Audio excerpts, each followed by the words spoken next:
You're listening to Choose FI Radio. The blueprint for financial independence lives here.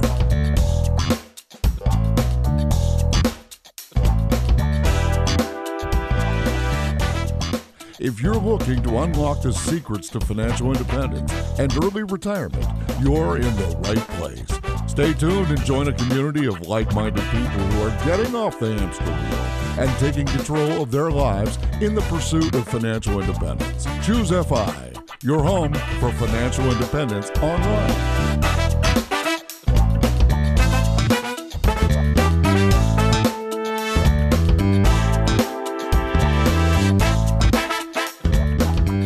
All right, everyone. So really excited about today's episode. I think one of the reasons that I would continue to listen to the Choose FI podcast, week after week, month after month, is to hear the stories of individuals that have kind of worked through different obstacles, the lessons they learned along the way. And specifically, lessons are great, but what's the actionable takeaway? What can I take away selfishly, me as a listener? What can I take away and implement this week or over the coming months to make my own life better? Is there something in this episode that I could share with a friend or family member that is stuck at a particular pace? And here is the goal today. We have this opportunity to talk with Amy. Now, Amy is her actual name. She actually has been blogging with anonymity for the last year, but her content is really resonating with the financial independence community. And she's really talking about inspiring individuals in their mid-20s to build significant wealth, regardless of what their income is at this moment. We can always focus on how do we retrain, rescale, remarket ourselves to make more. But what does it look like for us to optimize our 20s? Because if we do that, everything just gets easier. For those of you that are like, well, what is her blog? Maybe you've heard of it. WeWantGuac.com. I suspect that's a little play on the whole avocado toast. We'll talk about that. But we're going to get into her story, and we're going to talk about how do you go, you get this entry-level job that's paying $30,000 a year. You have this $100,000 degree. There's a disconnect, right? You have a degree that costs a ridiculous amount of money. You get out, and your first job is only paying $30K. What are your options? Is saving something that you have to entirely write off? What does it look like to optimize from here and be able to be in a position of strength going into your mid-20s, early 30s? To help me with this, I have my co-host Brad here with me today. How you doing, buddy? Hey, Jonathan, I am doing quite well. And yeah, this story, Amy's story, has a little bit of everything. It's fantastic. She hit a net worth of $100,000 at 25. But lest you think this was some preordained path, Jonathan, as you mentioned, she started out with a salary in the $30,000 range. And just in the last couple of years, she's tripled that by learning skills and learning how to market herself. I mean, that in and of itself is a story, but she started off as she calls it, the ultimate cheapskate. And she feared money, but she decided to be better for herself. I mean, that is just such a critical lesson on the path to FI, because some people do start from that point of deprivation, and then they realize, wow, I can be open. I can figure this out and live a life that I want to live into, right? Design that life. So Amy, with that, welcome to Choose FI. Thanks so much for having me. You guys are huge flatterers. That's what we do. Full of flattery. But no, we're impressed. I mean, let's just be realistic for a second. At 26 years old, my net worth was probably right around negative 100,000. Maybe I was paying off my student loan debt, so I was back to like negative 80, something like that. Your net worth today that you shared on your blog just hit $150,000. Wow. Right. First of all, congratulations. I know you're aware of what a big deal that is because you've shared on your blog. Like, it's just everything gets easier when you pass that first 100K. For you to be able to do it this early, you're almost in coast mode. It's just everything's all right. We won't spend too much time there. Like myself, I had to dig my way out of student loan. Let's talk about advantages just for a second here. We're being intellectually honest. Your parents helped with school, right? And so Yes, you that's graduated school with no student loan debt. Now, I'm not going to put that on you. I just wanted to say for the audience here that, first of all, the cost of your education, and I'm sure maybe there's some combination of scholarships, grants, parents help out with money, without getting into the weeds on that. If someone had just front-loaded, fully funded their 529s and said, I'm just going to pay sticker price, the sticker price for your education would have been like $100,000. $100,000 for your education. And that is not just necessary. I mean, I'm sure it was a great school, but that's actually kind of the average cost. The average cost in 2019 for college over a 4-year period is $122,000. That's the sticker price that's being advertised. And what I just want to say to our audience real quick is we're going to go ahead and start from the place that Amy did not have to dig her way out of the student loan debt, But my hope for many of you, especially those of you that are listening to this show, planning out the next several years, is that none of you are digging your way out of six figures of student loan debt, because none of us are willing to pay $100,000 for a degree. We're going to do it with a little bit more intention. We're going to figure out how to get it for less. And I just wanted to kind of get that out of the way. I wanted to say that even though you had this degree with a sticker price of $100,000, you did not graduate and go directly into a job that made $100,000+ a year, did you? No, I did not. All right. Tell us, like, what was the degree you got? What was the job you landed in, and what salary? Yeah, definitely. So I graduated from college in spring of 2016 with a degree in communications. I also had a degree in international relations, but I don't really use that. And actually, at the time of graduation, I had no idea what was going to happen in the future because I graduated without any job offers at all. The only thing I got paid for at that time was basically weekend waitressing gigs. And I was thinking, okay, well, what am I actually going to do? I don't have any way to kind of afford how to live here in Boston. And a month went by too after graduation, and I still didn't have anything. I only got a job in July of 2016, and that wasn't actually through traditional means. I went ahead and contacted a temp agency that I'd worked with in the past, and they had got me in right away with a full-time job, making $15 an hour. I spent a lot of time on this setup because that is actually the part that I wanted to get to, the disconnect between this very expensive degree and that first job. At what point on this degree process did you realize that the job wasn't just guaranteed? Because there probably was a point earlier where you said, oh, I'm getting a degree and then I'll get a great job. Right, because that's what society always tells you. Like, oh yeah, go ahead and go to college, get a degree, and that's your ticket to the good life. But then the longer that I would stay in college, the closer that the graduation day came near, the more that I started noticing the people around me and the people that have graduated before I have were still not making inroads with networks, still weren't getting the jobs that they had hoped to get. And I was thinking, oh, so I'm in some trouble here if I was, lied to going into this. Right. That's what society always tells you. That quote, it's incredible. And yeah, I mean, I can only imagine that feeling, right? Like you've done everything right. You've done everything that society told you. And now you're 22. And to Jonathan's point, you don't have student loan debt, which is wonderful, but you're an adult and you need a job. I mean, like, what does that feel like at that point? Like scrambling and wondering, what am I qualified for? Yeah, I actually call that year my year of fear on the blog because I was just terrified of what was going to happen. I didn't have that much in terms of savings. I felt like a failure that I wouldn't be able to really hack it in the world that we live in. So you went through this temp agency. They landed you in a job that made $15 an hour. And so that was full time, but you were still working through the temp agency. Is that how it worked? Or did you eventually really quickly get a full-time job with this company? Yeah, so the way that the temp agency worked was that 6 months had to go by with working in your temp position before there was a possibility of becoming permanent in the job. So pretty much the rest of 2016, I was on that $15 an hour, working full time and still doing waitressing over the weekends. So not too many days off in that time, but that was what was necessary to kind of assuage my fears a little bit.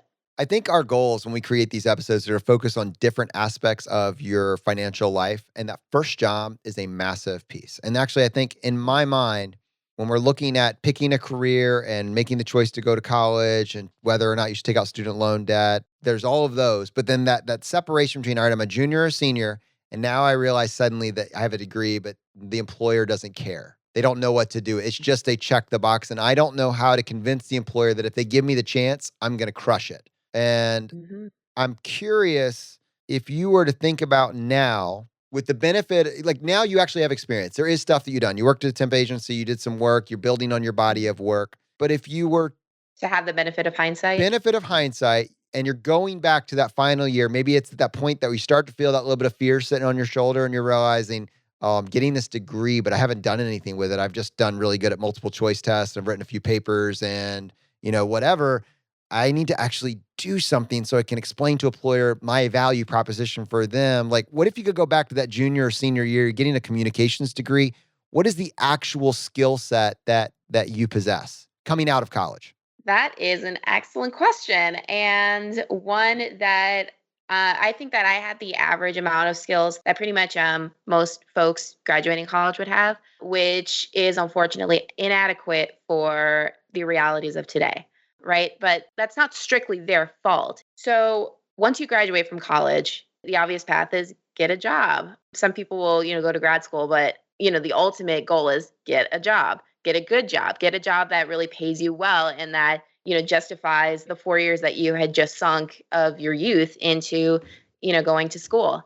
And with that, there's so much emphasis on, getting in your prerequisites, getting, good grades on what you got in college, but not so much on the realities of, okay, well, here's how to, find mentors once you graduate in the fields that you want. Here's how to actually get jobs that you apply for, how to, write out a resume that actually resonates with people or a cover letter, or how to actually go through the Byzantine job application process that now exists. There's so much of that college students are just, left on their own for, and not just college students, but even folks that decide to go on a different route. Basically, the way that job application processes work now is broken. And that's to the detriment of people who are just now starting off in their roles.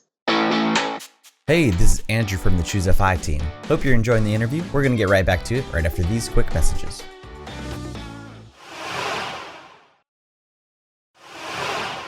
Is there any way that you could have supplemented the degree that you're getting, this communications degree, with actual skills that you could demo to employer with the benefit of everything that you know now? Like, what would be the skills that you could have paired with this communications degree to have made that initial round of applications much easier? So I would argue it's not so much the skills that I would have, but just the actual reaching out and finding people who will actually agree to, meet with you to interview you in the first place. I'm sure most of my fellow 20-somethings will agree with me on this. So often when it comes to applying for jobs, the job application process is going to Indeed or LinkedIn, finding a job that you qualify for, that you want, and then going to that company's portal and walking through the steps of adding your resume and then having to manually add your resume. And then, 9 times out of 10, you won't hear back from them at all. I would actually argue to flip the script. And instead of you going to these companies and, asking, can you please hire me? Instead, how to get those companies and their recruiters to you. That's something that I really emphasize on my blog. And that's what I actually point to when it came to being able to go from a $30,000 salary to a $93,000 salary, is to figure out how to market yourself on LinkedIn so that people will find you and go, hey, actually, I want to put you directly into the hiring funnel for this new role. All right, Amy, this is amazing. So we had Chris Hutchins on episode 121R, and we entitled that How to Get Any Job. And he's basically talking about similar stuff, but from the CEO's perspective. Now, we have your perspective, right? Mm-hmm. You're 22, 23, obviously now you're 26, but you have tripled your income essentially in 4 years and gone from a low $30,000 salary to 90. So you've figured out the secrets to life here. And I mean, this is what's going to help so many tens upon tens of thousands of people listening to this, right? So talk us through, how would you describe that to somebody? How would you describe how to get that job? What makes you stand out? How do you get them to come to you? This is really, really the heart of this. Yeah, that really is. And again, it's something that it's not taught to you. And, most people, when they talk about how you can improve your chances, it's about, oh, well, rewrite your resume or redo your cover letter, not, this is how to market yourself so that people will find you and want you. So I've actually done this a few times on the blog and in real life. I've had friends and other people in the finance community come to me with that help. Some of them I've actually even used as case studies for a couple different blog posts. And for a lot of those, it starts off with first figuring out what you really want, right? Because if you don't know what kind of job that you want, you're basically marketing to everybody, which in the marketing world means marketing to nobody. So once you decide what you want, that could be, maybe in my case, I had a communications degree. What's great about communications is that you can go into pretty much any career that you want because all of them involve communication. So I did eventually choose marketing because I really enjoyed that particular niche of business needs. But I could have also gone into something like office administration or becoming an executive assistant, so on and so forth. Once I chose marketing, if I was doing this for myself, Then I would start looking at the job titles and the job positions that I want. So in order to do that, I would go back and look up job applications. I wouldn't apply to those. I would just use those as a reference point. So let's use my current job title example of marketing manager. I want to be a marketing manager someday. Okay, so now I have this marketing job ad in front of me, and I'm looking at the job requirements, the descriptions of responsibilities, the jargon, and the way that these companies will write out what they're looking for in their next hire. That verbiage, that wording is what you're going to use when it comes to remaking your resume or your LinkedIn profile. Reason being, for twofold. One, once the hiring manager or the recruiter is reading your profile or your resume and they're, seeing things that are pretty much repeating what is already on the job ad, they're going, oh, well, this person's, perfect. They're, hitting all these points. You're just making it easy for them to really see yourself coming into the role. And then secondly is there's several HR departments out there that use algorithms and use technology to kind of narrow down the amount of job applications that they have. And in order to do that, they are going to heavily employ keywords. So the verbiage that they have in those job ads, those are the keywords that those algorithms, if they use them, are going to be looking for. You're basically hitting the nail on the head with both the human side and the robot side with getting these people to realize this is the person that I want for the job. Let's call them. Let's figure this out. I love it. Everybody has to learn SEO. Everyone has to learn keyword research. It's actually part of just not just having a blog, but getting your first job. Exactly. Jonathan, I had a feeling that was going to make you happy to the depths of your soul. And irritated at the same time. You know how long I spent just looking for the perfect words, thinking they were going to rest in my brain somewhere when I was writing my resume or my CV. And in this environment, you're just looking at, well, what do the employers actually say they want? Okay. These are the keywords that we're going to build our human version around. Like instead of waiting for that eureka moment, jumping at the middle of the night, like, I got it. This is what I exactly need. Right. No, just get it from the employers and you're done. Hey, Amy, real quick. Obviously we're going to keep moving with this process, but you said figure out what you want. That's the first step. So I don't know about you. Obviously, this is much closer in your memory banks, but when I was 18, 20, 22, I had no idea what any jobs meant, not less what I wanted when I grew up, jokingly saying that. Like, I had no idea. Like, did you talk to other people, other friends that were in different industries? Did you research? Like, how do you even go about figuring out what you want? Yeah, I love that question because that's another huge skill that people just ignore and never actually build up is, okay, well, how do I actually identify what I want out of life? For me in particular, I didn't know if I was going to go into marketing like since I was really little, I thought, you know what, I'm going to be a best-selling author like J.K. Rowling. I'm going to make the next Harry Potter series by the time I'm 20 and just live off of that the rest of my life, which obviously is not exactly the case and what most people also share the dream in. So instead, I started looking at, okay, well, with the college major that I have, what's open to me? That's actually a big reason why I chose communications as my major was that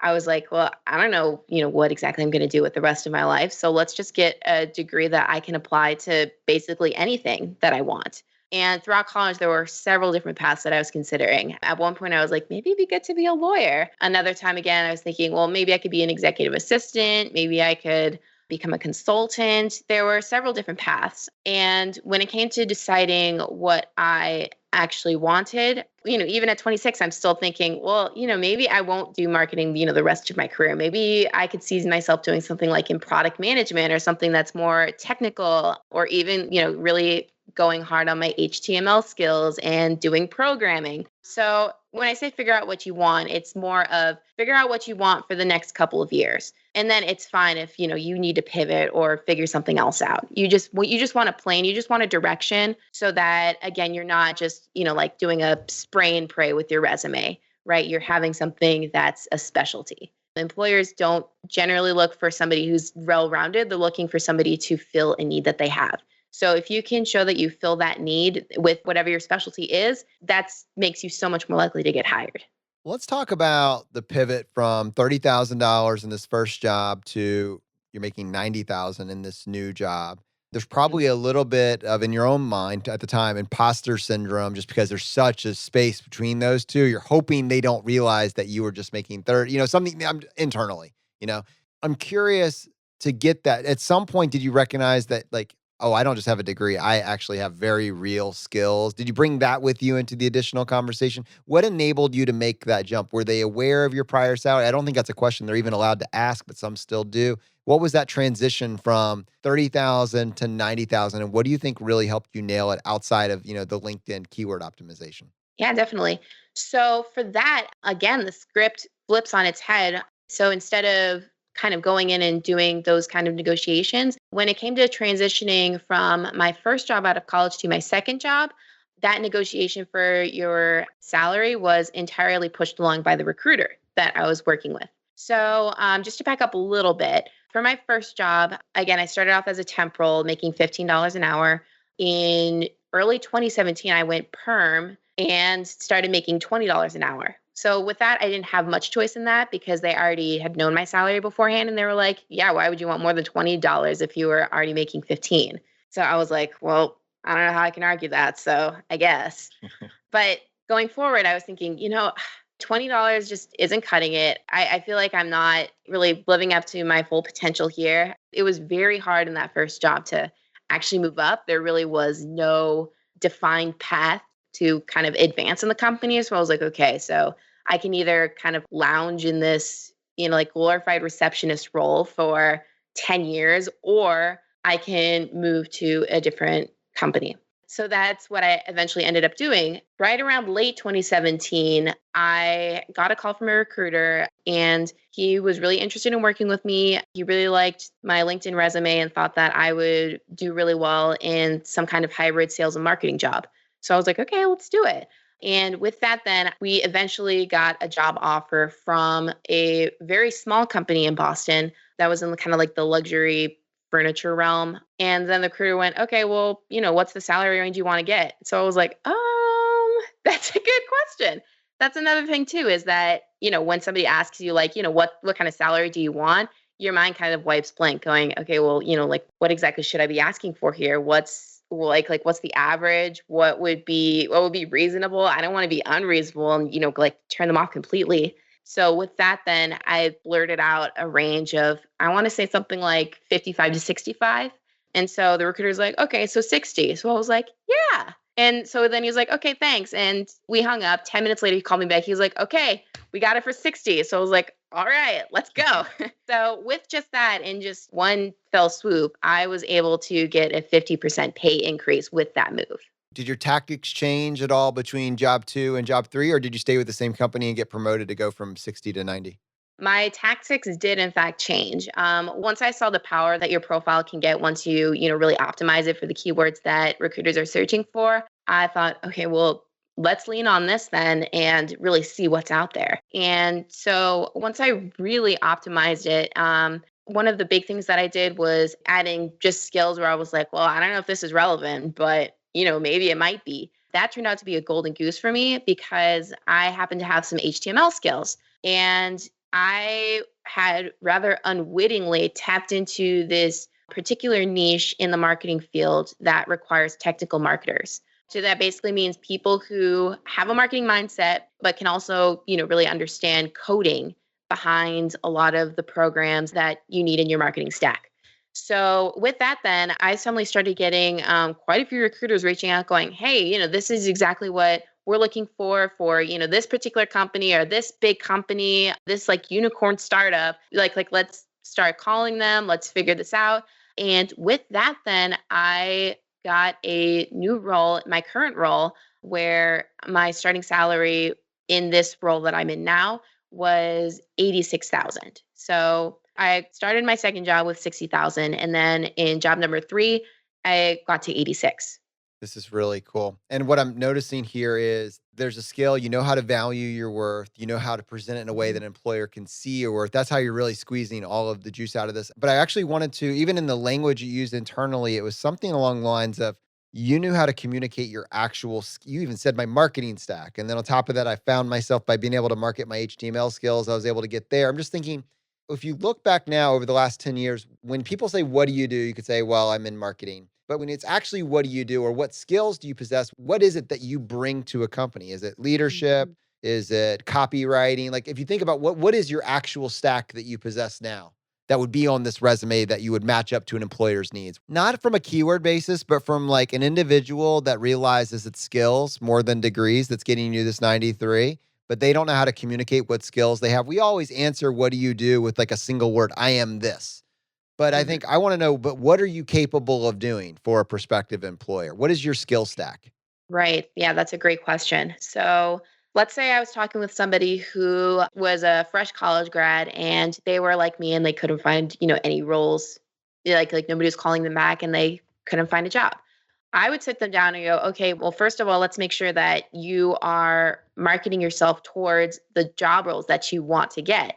I'll bring up an example. There was a recent resume and profile that I had helped out a friend with. I had met him on Twitter actually, and he was going, yeah, I was actually laid off this year in 2020 and I haven't been able to find new jobs since. So I was like, okay, well, let's look at your resume and kind of see how you're marketing yourself to the roles that you want. And for him in particular, there were some things that I brought up that I don't think a lot of people realize that you should bring up. So one big example is I see a lot of skill sections on resumes. People always think that a skill section is needed. And sometimes it is if you're going into something that's very technical and they need to know that you, for example, can speak or you can code these different programming languages that they use. That's important. But if you're going into something that's more people oriented or, more something that's not so specialized and technical, the skill section, I really don't think is relevant. His skill section, you could tell that it was something that he just thought that he needed, but the skills in it were just the most basic ones, like Microsoft Suite, very punctual. Or I'm like, and like anybody with half a brain can have like these skills here. So let's just knock this out entirely. His particular skill set was focused on data analytics and really finding patterns in data sets. So I was like, okay, well, let's focus on that. The way that you kind of word things in the way that you describe like your jobs doesn't say any of that. It's more like processing numbers on a weekly basis for reports to the boss. Where no, let's take the direct verbiage that's, still true to what you're doing and put that into your resume so that we can revamp that and really show that, hey, this person has the skills that you're looking for. And you know that because that's the wording that they use. Amy, something you said before, you said you're adding skills that may not be relevant, right? So that was something you said in passing when you're talking about HTML and, adding that to, I assume you mean to your resume at that point. So there are lots of marketing people. There are lots of marketing managers. There are very few with HTML skills. Yes. No matter if it's rudimentary or significant, advanced HTML skills, right? Like this is the epitome of the talent stack that we've been talking about on this podcast for years, right? You don't have to be world class at anything. But if you are even in the top 20% or 30% even with a variety of skills, then you stand out almost invariably. So again, you may be world class at both marketing and HTML, but frankly, you almost didn't have to be, right? Like because that intersection, there's so few people that have that intersection. So yeah, I'd love to hear your reaction to that first. And then second, are there other skills that you're thinking about adding that you've identified that could help you moving forward in a similar way to how this, oddball HTML helped you so much get this incredible job with an $86,000 salary? Yeah, so I love that you brought that up, Brad, because a phrase that I think perfectly encompasses that is in the land of the blind, the one-eyed man is king, right? And I mentioned this on the blog too, like you don't need both eyes to really shoot yourself to the stars. You just need to have a little bit more direction than what you have now. You just need to be a little less blind. You don't need to have 20/20 vision on this. You don't have to jump into this being like an absolute master or like a total wizard at whatever you do. It really boils down to what do companies need out there? What are the job requirements? And how can I best meet those needs? I love that we're talking about skill stacks right now because there's something to me that is tied to this. And I want to go back actually to your website. I believe at the beginning of last year, and you can correct me on the time on that, you started wewantguac.com. And the website's fantastic, ton of articles, incredibly valuable on there. And we'll go into a few of them, but I just want to point out from the perspective of someone that's focusing on building their skill stack, it's not just HTML that you can put in the skills section now. As someone that's thinking about what have I done and what am I a little bit better at than someone who isn't trying, tell us from a skill stack perspective how creating this, even if your blog never made $1, how valuable is the skill stack that's coming out of this? I'd love your perspective on that. Yeah, definitely. So I started We Want Guac in January of this year, January 2020. And when I first started, it was because for the last year or two beforehand, I kept writing out little things to myself, going like, I want to see something like this in, in different fire blogs or different finance blogs. Because going from 2016 through till today, I have been reading up on all these different finance blogs, understanding, like now that I'm really climbing upwards on the corporate ladder and getting the salary to equalize that, how am I going to actually use that salary now? And it was all of the financial independence resources out there that showed me exactly this is what you should be going for with the salary that you're now getting. So that's great. Clearly, as of today, right? You've been educating yourself, obviously, with all these blogs, but 2016 you described as the year of fear, right? Mhm. And that you used to fear money specifically, Oh my right? Like, God, yeah. how does that change so quickly? It's not clearly, it is not just the salary. There has to be Mhm. something internal that changed. And I'd love to hear like that evolution. Yeah, I agree. So for my perspective in 2016, like the first half of the year, I was terrified that I wouldn't be able to stand up on my own 2 feet. I couldn't hack it in the world that we live in. And then there was a month or so where I thought that was the reality until I got a job. Then the second half of 2016 was still fear about, well, I have 2 jobs now that I'm working, but they're still pretty, low, like they're low wages. Let's be honest, in Boston, which is, the most expensive place to live outside of New York and California, it's very, very difficult, almost skirting towards impossible to have that low of a salary and still make it with your living situations around here. And, going with that, I was the ultimate cheapskate. I look back at some of the antics that I would pull in order to like save a dime, and I would just cringe. So one big example was that instead of, going in and getting some low cost groceries at that time, I started pretty much haunting the campus and going to whatever events were around that offered food for college kids, which was definitely awesome at saving money. But like pretty much that entire time, it was just me just eating like greasy, nasty pizza and just like whatever stale crap that they had at the college cafes. So I definitely was not being that healthy in that time. There was another point where I went out to, oh, this one really makes me like want to just fall to the floor. I was at a restaurant once with a couple of friends, and I had ordered something that was a relatively small dish. Once the check came and we decided to split it between the three of us, I was freaking out a little bit because my friends' dishes were slightly more expensive than mine. So I was like, I wasn't expecting to give this much. Like, if we're splitting this evenly, I don't know how to tell them, like, oh, I'm only paying for my stuff. That just seems like wrong. Internally, you were going through an existential crisis. Oh my God, yeah. Where it was over maybe like $5. It was ridiculous. But like the worst part about it was that when it came time to like give them a tip, we were pulling our money together and I was like, oh, I can save on the tip. But we had already decided on how much we would each contribute to the tip. And obviously it ended up coming up short because I kept back a couple of dollars. And both my 2 friends were like, we're short a couple dollars. And I was like, wow, how? That's so weird. And and they were just like looking at me like we We like they know. to both. be clear, Yeah, you're they not knew. proud of this moment. No, No, no. I'm not proud at all. I show it solely as like one of my worst money moments of falling flat on your face. A lot of people had issues with like overspending money. I was the extreme exact opposite of that. Was it just earning more that got you out of this, or was there something else that enabled you to find a balance point? Because clearly saving money has not been a problem. I mean, the results speak for themselves. Mhm. $150,000 saved at the age of 26 years old.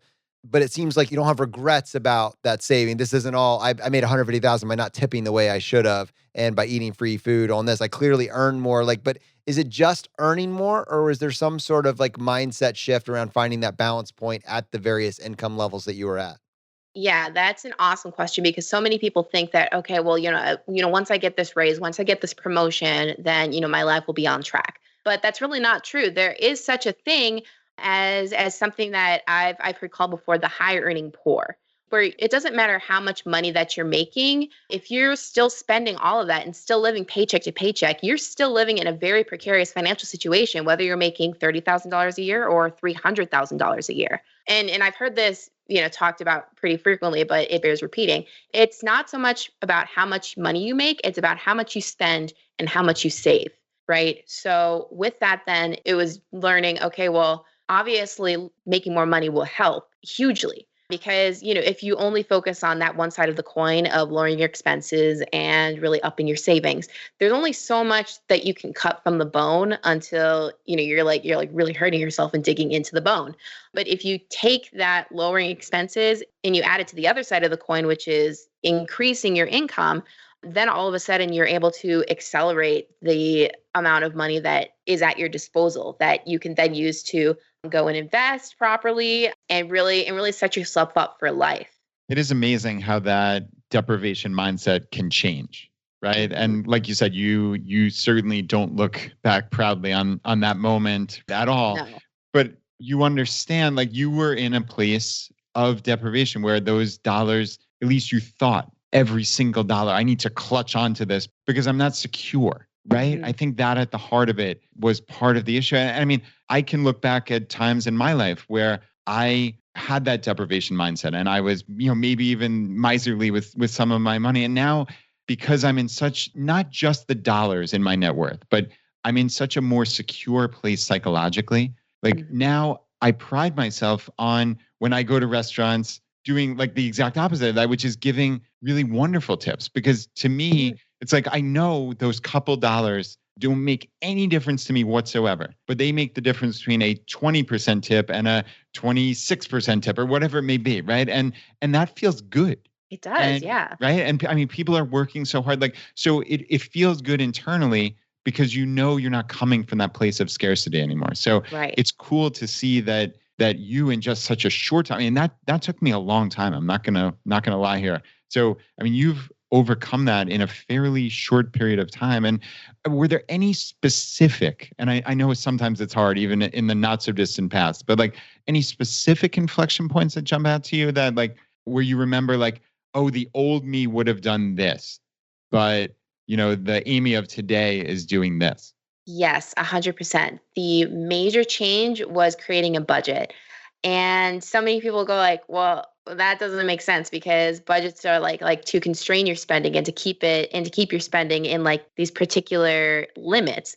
But for me, budgeting meant that I could show myself the numbers and go, okay, so I'm actually able to spend more money on, say, groceries than I probably would have actually spent on myself. It showed me that the limits were actually much bigger than what I had previously assumed that they would be, which meant that once I looked at that, I could go, okay, let's take a breath now and realize that, okay, you can actually like you can relax now. You don't have to like defend your wallet to the death and at knife point or anything like that. That's not necessary.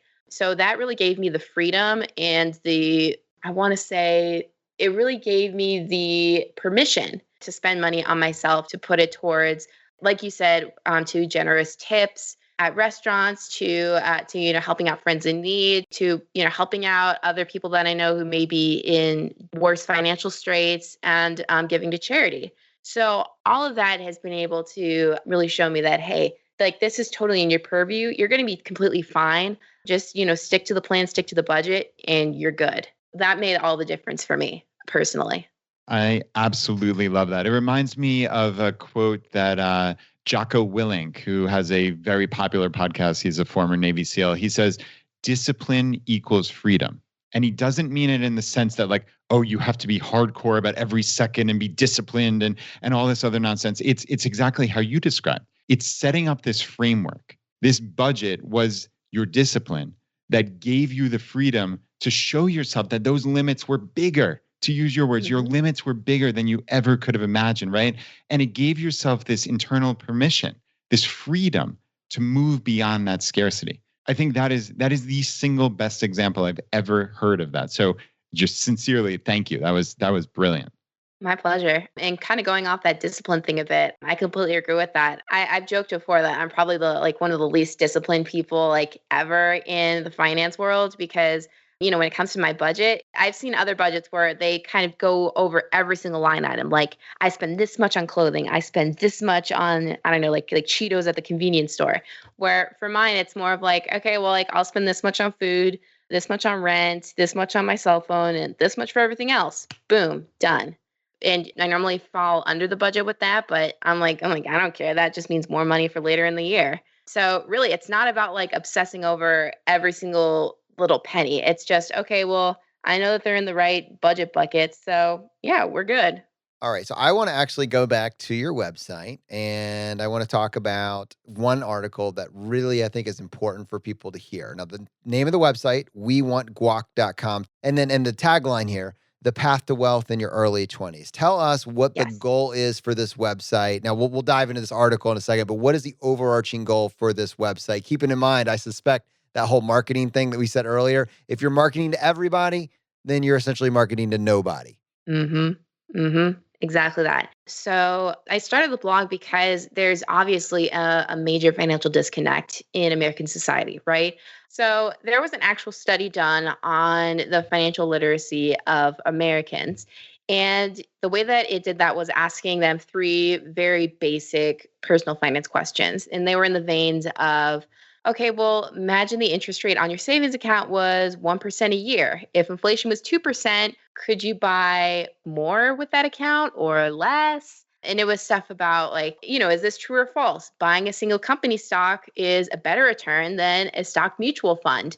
And so it's stuff that for people who have been in the fire world for any amount of time would be like, oh yeah, these are like easy stuff, done. So let me ask you a clarifying question for our audience, just in case any of us are sitting there feeling a little insecure about our ability to answer those questions. The first one is asking whether or not Americans understand the eroding nature of inflation on their present value dollars. That's the point of the Yes. first question. The point of the second question is it inherently more risky to be invested in one company or a collection, a pile of companies? That was the point of the second question, right? Yes. All right. Exactly for those.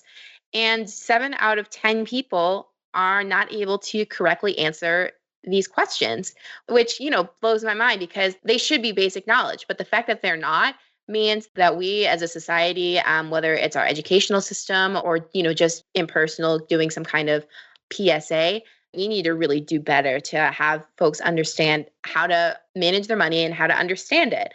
So I started this off because with everything that I'm currently learning, I wasn't seeing that represented online. It wasn't about, it was stuff about like, oh yeah, like it's amazing to create 7-figure wealth. Like let's become a millionaire, but becoming, like maybe 100,000 millionaire is also pretty freaking awesome. Can we talk about six figures for just a second? Let's not gloss right over that. Please. Let's not gloss over it. That's such a huge thing, especially when you're still in your 20s too. I actually did the math on this and figured out that, if you're 25 years old and if you want to never save a penny again for your retirement at, let's say traditionally 65, then you would need to have a little over $60,000 or $65,000 in some kind of index fund account, assuming the historical averages of that investment growth. So for clarity here, we're saying if you're 25 years old with $60,000 in an index fund, that will be $1 million at traditional retirement. Is that what you said? Yes. Wow. Yep, that's it. So if you have that, then you don't have to worry about, retiring. You don't have to worry about like, okay, well, I need to make sure that I don't have like some kind of midlife crisis and like dip into this fund. But if you just let it ride, then, you're going to become a millionaire. I looked at that and then I looked over at how much money that I have invested and how much money I had total. And at the time that was 100,000. So I looked at that going, okay, well, if I just let this ride and just wait until it becomes $1 million, I could retire by the time I'm 50. And now that it's at 150, I'm like, okay, I could retire now in my 40s. And if I keep accelerating with that, I could go, well, look at that. I could retire in my 30s. And all of this and it's important to point out that all of this is predicated on you never having to save another dollar again. Like what you're describing is by virtue of the momentum that I had up to this point, if I suddenly turned everything off and just said I'm going to be paycheck to paycheck for the next 10, 15, 20, 30 years, the work I've done is good enough to get me to the goals that many people have when they have this awakening in their 40s and 50s. Yes, exactly that. All right, so let's talk to the 20-year-olds because the 20-year-old's talking about $1 million. It seems too far away, right? It's like, all right, that's great. I'm sure at some point I'll figure it out. But let's talk about the power for a 20-year-old of having this goal of saving up, sometime over the next 6 or 7 years, saving up $100,000. In your mind, what is the sense of security that you personally get and you want your audience to get by having this as a, near to midterm goal? it makes an incredible difference in your 20s to have that six-figure wealth. So there's so many things that can mean. If times are good, let's say that, this is during a bull market and times are awesome. That means that at minimum, if you have that invested, you're looking at 5 figures in investment growth minimum, averaged out over every year, which is amazing. If times are bad, like let's say now the world is pretty much on fire, that $100,000 means that you suddenly have the security that you would not have had otherwise, right? Or if basically the life throws everything it has at you and you're suddenly like up against a wall, that 6 figures means that, you don't have to suddenly like fall into some kind of massive void, right? You suddenly don't have to worry about that. Once you have that, you obviously, to build up that $100,000, you had to build up a financial skill set. You had to build up a talent stack. So now that you have this awesome skill set, you can then deploy it for so much else in your life. Basically, with whatever goals and dreams that you have for what you want your life to look like, now you can look at that $100,000 that you made in your 20s, which, by the way, makes you richer than half of America. You can go, well, what else am I capable of? I'm basically freaking unstoppable with this. Freaking unstoppable. Hashtag. Yes, let's get that guac. Oh man, great way to sum it up. And yeah, it is that security. It's that security to not hold on to every dollar as if it was your last. That's fantastic. Yeah, 20-year-olds out there that, if you want to think about it as blue skies, what if you can finish your 20s with $100,000 in net worth? I think at every age we're grabbing you and saying, if this is your age now, what would it look like for us to be able to pull this off here? We have to start from where we are. You might have obstacles you have to work through that other people don't. I get it. But what would be a reasonable goal, and how much brighter is the future if we could just crush this? So I guess for 20-year-olds and, people that are, young professionals that are looking for how can I optimize more, and they're very interested in your story. They want to follow up with you. Maybe they like this idea of optimizing their resume to make more income, or, really being able to set some goals that are attainable in their early 20s. Amy, what is the best way for them to connect with you and connect with your content? Yes. So the best ways are via email and social media. My email is darcywantsguac@gmail.com. And you can find me on Twitter or Instagram by looking up We Want Guac blog. Amy, thank you so much for joining us on the show today. Thank you so much for having me. This was a blast. Wow. What an amazing episode. And we're so grateful for Amy for joining us on the show. I think what is more true now than ever is that we're not all on an identical path, but everyone does have a path. So let's look towards people that are in a similar life stage, have gone through similar obstacles as what we're dealing with. And instead of us trying to create our ideas from scratch, let's pull the best of and build a better life for ourselves. So definitely go check out Amy's site. And if maybe this is the first time that you're hearing this idea of financial independence and you're like, well, where do I get started? I mean, you guys have a ton of episodes. Where do I get started? Let me encourage you just to go to our website, go to choosefi.com/start, join our email list. And over the next several days, weeks, and months, we are going to give you bite-sized pieces of information to get you started on your path to FI, to help you kind of traverse this journey towards financial independence. It will be well worth your time to make this one of your action steps this week. All right, my friends, the fire is spreading. We'll see you next time as we continue to go down the road less traveled.